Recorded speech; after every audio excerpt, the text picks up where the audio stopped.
நம்ம தோட்டத்தில் நெற்பயிர் எல்லாம் இந்த தொண்டைப்பூ பருவம் அப்படிங்கிற ஸ்டேஜுக்கு வந்துருச்சுங்க. இந்த ஸ்டேஜில்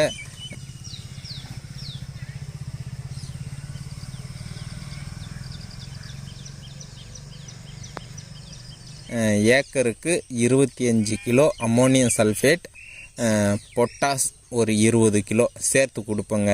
அது ஏன் நம்ம சேர்த்து கொடுக்குறோம், இந்த ஸ்டேஜில் கொடுக்கணுமா, கொடுக்கலன்னா என்ன ஆகும், சரி கொடுக்கலன்னா என்ன ஆகும் அப்படிங்கிறதுக்கு நான் வந்துட்டு தெளிவான படங்கள் நான் மேலே போட்டு விடுறேன்.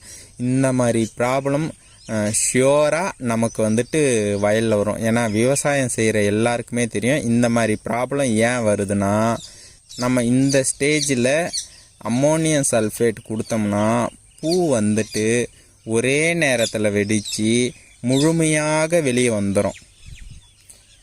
இது கூட பொட்டாஸ் ஏன் சேர்த்து கொடுக்குறோம், பொட்டாஸ் நம்ம இந்த ஸ்டேஜில் கொடுத்தோம்னா எக்கனாமிக் பார்ட் கெயின் ஆகும். அதாவது பயிரில் இருக்கிற நெல்மணிகள் அதிக எடையுடனும் அடிநெல் வரைக்கும் முத்தக்கூடிய திறனும் இருக்கும்.